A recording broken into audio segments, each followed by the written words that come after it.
Hello and welcome. Today is Friday, the 26th of April 2019, and the weather forecast, like we do every day, today is 28 degrees here in Victoria Island, and in Lagos in general it will be a high of 32 degrees, while the low for today will be 27 degrees. So remember, stay hydrated always. I'm Tokunbo Taiwo, and this is Off the Press. With me this morning to discuss the major headlines on the dailies is a legal practitioner, Olawale.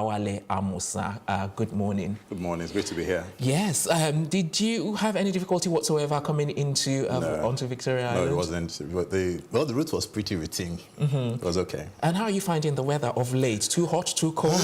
It's moderate enough. Yeah, but more hot than more cool. Hot. Yeah. You think we're getting to that stage where the global warming is affecting Nigeria? Yes, it definitely is, and I think for a government we should begin to start working on policy in that regard, so that we don't get forgotten.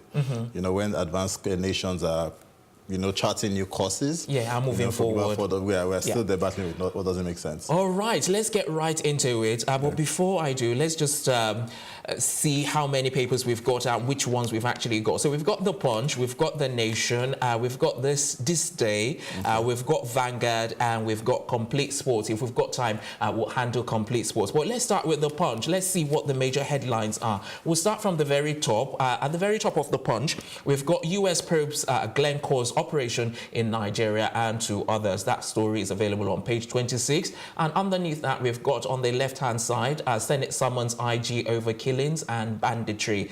Jailed Darie listed as co-sponsor of bail and killings. The story details are available on page 41. Next to that story, at the top of the Punch newspaper as well, is Chevron's oil wells catch fire in Ondo State. The details are available on page 26. And the next to that story, also on the right-hand side of the Punch newspaper, we've got Ngige tackles NMA. Doctors say FG rejected health bank proposal. That story is on page 7. Now let's go to the middle of the Punch newspaper. We've got the major headline says knocks as Buhari begins 10-day private visit to the UK. PDP tells the president, give Nigerians reason for visit. That's the rider underneath that major headline. The full details of those stories are available on page 7. At the bottom of the Punch, we've got a massive picture showing Oshodi Apapa Expressway, or should I have said it the other way around? It's Apapa Oshodi Expressway, and it's a very sore sight to behold. Some of the things that we're talking about with regards to global warming, it's just it's a trigger. Yeah. Okay. At the bottom of the news of the Punch, we've got a number of stories as well. Reps accuse banks of non-remittance of stamp duty deductions. That's on the right-hand side of the bottom of the Punch newspaper, page 9. And on the right-hand side, we've got school teachers protest non-payment of salaries in Ekiti State. Let's flip over to the other side of the Punch, the back cover. We've got political scientists and the debate on political restructuring. If you want to find out more about that, grab a copy of the Punch this morning. Okay, so let's go back onto the front page. Knocks as Buhari begins 10-day private visit to UK. Okay, let's start there. What's your initial reaction?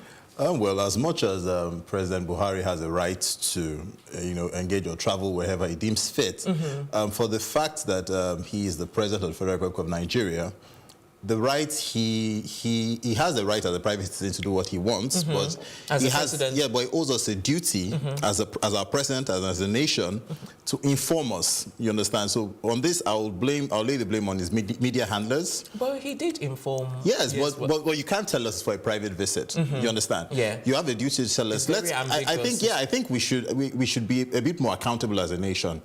I'm going for a medical checkup. Exactly. All well and good. I'm going for a visit. I need a retreat, time out to brainstorm about my next set of appointees. Nobody will begrudge him that. But telling us a private visit funded by taxpayers' money, you understand, that is giving us Nigerians the short end of the stick. And I think it's not so good. And like I said, I lay the blame on his handlers. Okay, as the president, because I think one of the reasons why he's probably keeping this private is I think, the last time he got backlash, for all of his medical trips, overseas. if we're saying hypothetically, if the main reason for this is also hospital or medically, you know, what's the problem in his UK doctor coming over here to, you know, handle his medical issues? Because I would have thought, you know, if it's private, then he can finance the guy to come over. Would you not have said that's rational? I think that's it's good, and it's unfortunate because I remember clearly during President Yar'Adua's regime when he was out for a long while because of medical health. Then General Buhari, you know, criticized the president and actually called for his impeachment. You understand? So for me, this marks as a bit of double speak, you know. But like you said, if it's really about, we should be more sensitive, you understand, about the feelings of the people that voted you. If really, respect our sensibilities. You can't tell us you're going for a private visit. This is what I want to do. Or, okay, I've embarked on XYZ number of visits throughout my 4-year tenure. Please, please come and attend to me at home, or visit a medical facility here in Nigeria. You know, my point really is just that we deserve better. Okay, we can't just. All right. So based on your some of the things that you said, I take it you're agreeing with PDP, who say to the president, give Nigerians full visits. You agree with PDP? Yeah, I agree with them on this occasion. Okay, there's an interesting part where I saw in this story, which is detailed on page 7, and I think it's the let's see now, the coalition's national spokesman, Imo, CPP. Yes, the Imo Ugochinyere was saying to one of the reporters that if he's going for regular medicals, he should be bold enough to tell us. If he's going on holiday, he should be bold enough to tell us, because his trips are funded with taxpayers' money. It is clear that the country does not have a competent leader. The job of the president is a 24-hour job, but this man is not doing his job. What say you on that? Yeah, you know, and this brings me to, if we're students of history, I remember, I think it was President Roosevelt. President Roosevelt, who I think he developed polio, so he actually had problems walking throughout his presidency. He had to walk with braces. You know, the nation understood that their president was first and foremost a human being. You understand? And they understood that he had his challenges. But was that going to affect his ability to deliver? Definitely not. So they gave him the necessary support. I believe that these people should come out and let us know what exactly we're managing. Till today, we don't know what ailments the president had. We thank God that after that long trip, when he got back, he was seemingly much stronger. But I think it's only fair, you know, that as a people, we shouldn't be despised. It's not only when you need our votes that you come to us. Let us know what you are facing. Nigerians are very religious people. We'll pray for you. We'll even offer you support, like you were saying in the US. Yes, now. And it's not just the US alone. I think even in the UK, when Winston Churchill was Prime Minister, he had some medical issues, and he had total support. Be open about it. Okay, before we round up on the punch, let's quickly touch on Ngige tackles NMA. Doctors say FG rejected Health Bank proposal. Your initial reaction? Yes, I believe the Ngige's comment was it was very unfortunate, you know, because it was careless and very insensitive, you know. But I believe that the NMA, naturally, for every action there will be a reaction, and the NMA has done just that, you know. But I want to believe that irrespective of what it is, you know, we should do more of consultation. Most of our ministers and public officials, they act on the, how do I put it? They act on the spur of the moment, you know? On impulse. On impulse. I would want to say ministers and people in public office should do more of consultations. If they had consulted with the NMA, this embarrassing situation would not have arisen. All right, Olawale, we're going to leave that one there, even though I want to touch on it, but because of time, we'll have to move on. We're moving on to the Nation newspaper now. That's our next newspaper that we want to look at the headlines. We'll start at the top once again. At the top on the left-hand side, we've got Ekiti, Ondo, Kwara, Benue to pay 30,000 naira. That's the minimum wage there. The full story is available on page 10. Underneath that, we've got President off to the UK on 10-day private visit, page 7, which we talked about earlier in the Punch newspaper. And on the right-hand side at the top of the Nation newspaper, we've got FEC holds valedictory session on the 22nd of May. Fire got 5 oil wells in Ondo, page 10. And underneath that, Oyo gets 26-man transition panel. That story is also on page 10. Okay, let's look at the middle and bottom of the nation. The major headline there is 3,000 in kidnappers' den as Senate Labour seek action. Underneath that is a rider that says NLC to Buhari, overall security, and also next to that we've got Upper Chamber invites AG IGP. At the bottom of the Nation newspaper, we've got APC tackles PDP over claim on INEC server. Just on the bottom left-hand corner, that story is available on page 6. Okay, at the back of the Nation newspaper, it's the usual column and angles of the columnist there, Shegun, who is discussing Sophie's choice. Yes, so that's what's available on the Nation back page. Okay, back to the front page. Let's discuss this main headline: 3,000 in kidnappers' den. Senate Labour seek action. Okay, what do you want to say about this? Well, it's unfortunate that really the security apparatus really that I would like to say it has failed, or it's failing, you know, because it has been largely politicized. We see them deploying large number of policemen and armed forces, you know, for elections. Meanwhile, we have, you know, so many crimes and all of that happening. This is alarming. 3,000 in kidnappers' den. Absolutely. You know, and you begin to wonder that if we have this number of persons, the police should, the different commands should have been given marching orders, you know, to go out and, you know, get these people out. But the fact that, you know, it takes the National Assembly and probably the NLC, you know, to cry out about this, that for me is very, very scary. Okay. All right. Let me just touch on something here, because there's let me just read part of it. It says, banditry is not reducing. It has become a business in the north. All businesses in the north are dead. The reason behind this problem is corruption. Do you think corruption is the... Yes, I would agree. Like we've said, you know, look at what happened in Benue a while ago and lately Zamfara. You know, we see it's coming a norm. People are just coming and, you know, and I would like to believe that there should be, if there's no collusion, then it's clearly a case of some people looking away. You understand? And that's corruption. You understand? They're not doing what they should be doing, you know, for whatever reason. You get, and it's on the rise. You know, I really feel that, you know, we should, the security apparatus should review their operations and actively find ways to nip this in the bud, because people are dying daily and it's very sad. Do you have any suggestions for them? Oh, well, like I said, review the apparatus. Okay, all right. Let's see. Is there any other headline here that we can look into before we move on? I think because of time, we should just quickly move on to the next newspaper. So that's it on the Nation. Let's move on to This Day.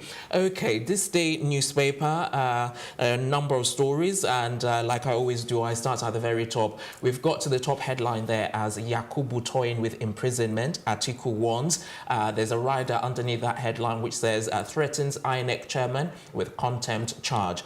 The full details are available on page 8. Underneath that story is NNPC plans 215,000 BPD extra refining capacity for refineries. That story is on page 9.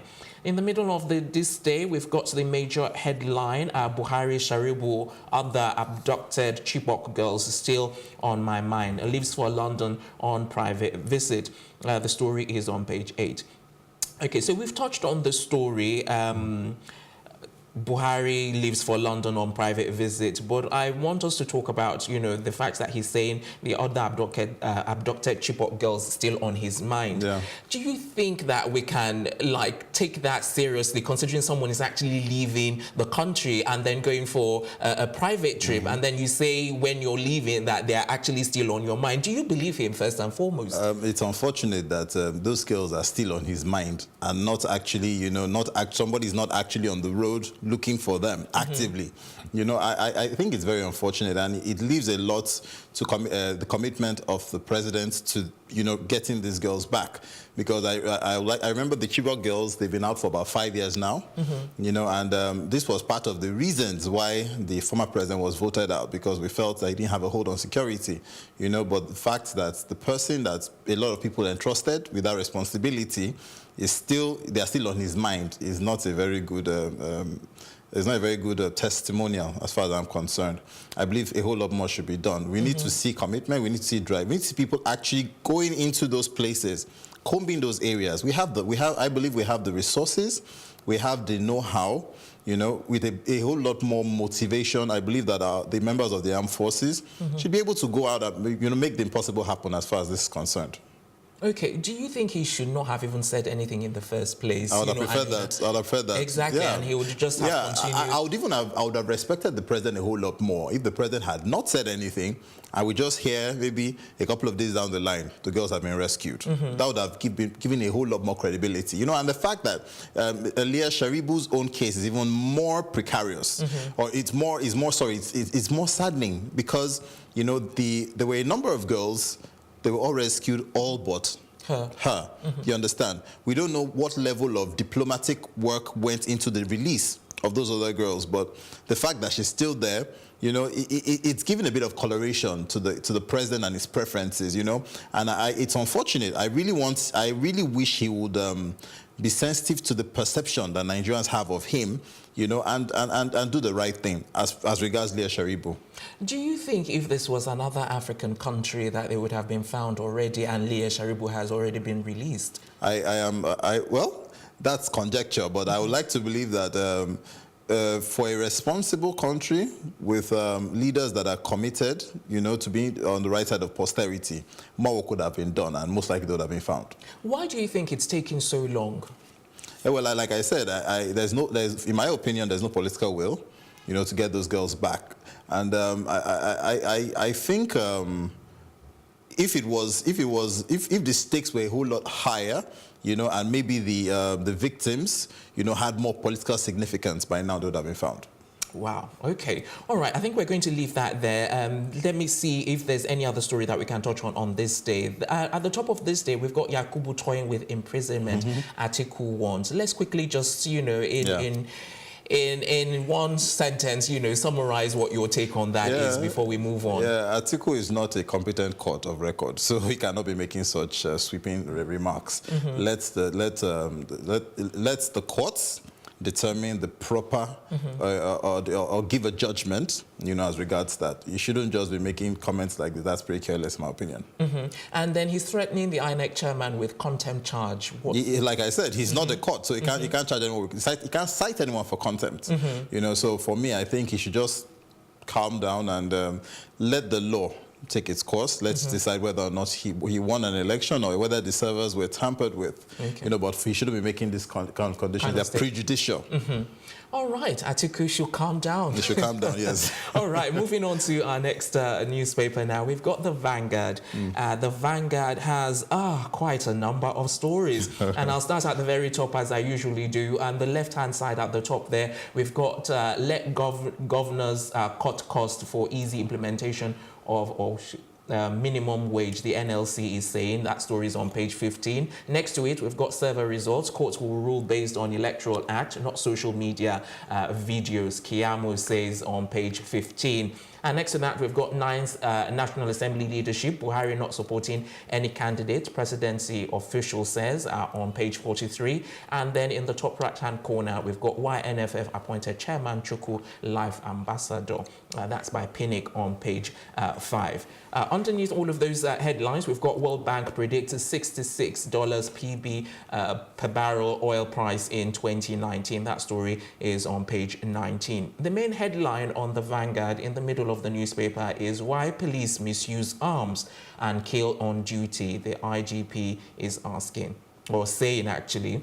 A couple of riders underneath that by the IGP as well. Stops 12-hour shift, 2-shift work structure in police. Directs reversal to traditional 8-hour, 3-shift standard. Poor supervision, wickedness responsible for killings, TSAV. And underneath that, we've got stress is a factor by doctors, Nigeria at war, Sheikh Husani. And then the last rider underneath that is Senate summons IGP Adamu to appear at plenary next month. All those the stories are all detailed on pages 8 and 9 of the Vanguard newspaper. There are a number of pictures in the middle of the Vanguard newspaper, and it's just the annual general meeting of a couple of banks. And underneath, we've got some more stories at the bottom of the Vanguard newspaper. We've got on the left-hand side, Fowler held over cost-cutting reforms at Federal Inland Revenue Service, page 10. And next to that, we've got Salis asks tribunal to stop Sanwo-Olu's swearing in.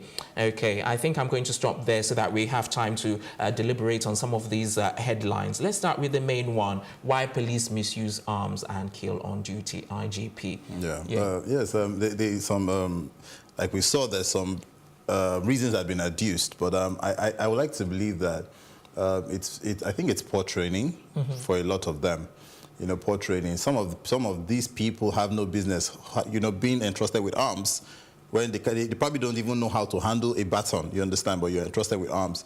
Let me just give a very brief example. Like a couple of days ago, my brother was in Lagos en route to Port Harcourt, and he was stopped in Delta, or their bus was stopped in Delta, Ughelli to be precise. And, my brother, all this social media, whatever, it was like, oh, he wanted to start. When he called, I told him, Oga, please, calm down. Just calm down. Don't drag anything. He was like, you're a lawyer, talk to them. I said, I won't talk to them. Just whatever he says you should do. Do you understand? And that is a sad trajectory. Why? Because these people, we also saw the case of the the other officer who took an iPhone 7, from a commuter, and he actually broke it and slapped, assaulted the boy. That is sad. Whatever. Yes, they are living below the poverty line. We are aware of that. You understand? So that creates a bit of what do you call that? It creates a bit of What's the word? Sorry, a mindset. You understand? A mindset. Which gives them an unnecessary aggression. You understand? And the fact that they have arms, they can do as they please. You understand? It's very, very. It's bad. And I think there's stress. Yes, stress, but it shouldn't be excused.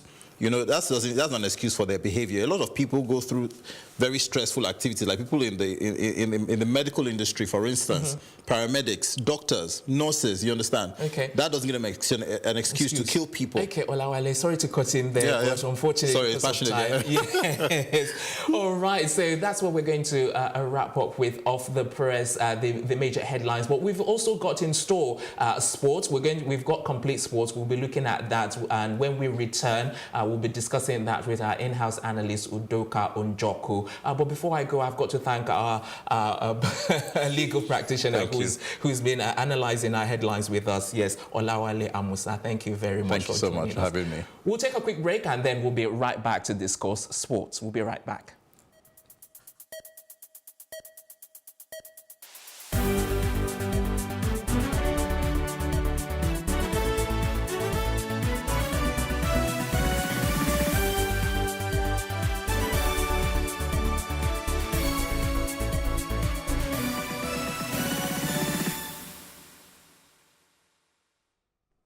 Welcome back. You're watching Off the Press right here on Plus TV Africa, and we're ready to discuss sports. And here joining me in the studio is our in-house analyst Udoka Njoku to discuss sports in detail as well. Udoka, how's it going this morning? Very well, good morning. Good morning. So we've got complete sports. Let's just quickly look at the headlines and then we can tackle one or two of the stories. Okay, so we've got at the top of complete sports, or in the top right-hand corner, we've got Iwobi urges Gunners to move on. And then we've also got 56 days to go for the African Nations Cup. Yes, that's it, yeah. Okay, and then on the left-hand side, we've got It's All or Nothing. That's Van Dijk, yeah? Yeah, Van Dijk. Van Dijk, okay. Says Liverpool won't play second fiddle. Okay, the major headline on the complete sports is right in the middle there, and it's the 2018 Nigeria Pitch Awards. And just underneath that, we've got Igalo battles Musa and Ndidi. Okay, I think that's quite an interesting story that we need to talk about. But before that, let's quickly look at the Iwobi. Iwobi? Iwobi, yes. Yeah, it's about Arsenal. They've since they won won their Europa League game against Napoli, heading to the semi-finals of the competition. They've not really done well in England, that's in the English Premier League, and just recently they lost to Crystal Palace and as well lost to Wolverhampton Wanderers by 3 goals to 1. Okay. So it's not so, it hasn't been such a good run for Arsenal, and Iwobi hasn't been in perfect form for the Gunners as well. Remember, he also plays for the Super Eagles of Nigeria, so we're expecting him and other Nigerians to do well for their club side. Okay, and Udoka, sorry to cut in there. It's just we're pushed for time. So I really want us to touch on the Nigeria Pitch Awards before we round up. Yeah, for Igalo battling Ahmed Musa and Wilfred Ndidi, it depends on who does better in the club side and what they've done for the Nigeria Super Eagles as well. And for Igalo, it seems like him actually picked this one because he led Nigeria to the AFCON 2019 tournament with becoming the highest goal scorer in the qualifier. So for the 2019 Nigeria Player of the Year award, I just think it just might go to Odion Igalo. Okay, because I was going to ask you, who do you think is going to get it? All right, I think on that note, we're going to wrap up on Off the Press this morning. We're back on Monday with a fresh episode of the program. We'll be bringing you all of the latest headlines from all of the national dailies. Until then, I remain Tokunbo Taiwo, and I have to thank the sports analyst as well, Udoka Unjoku. Thank you very much for your analysis on the headlines. We'll be back as well, as I said earlier, on Monday. Until then, have a great weekend. Bye for now.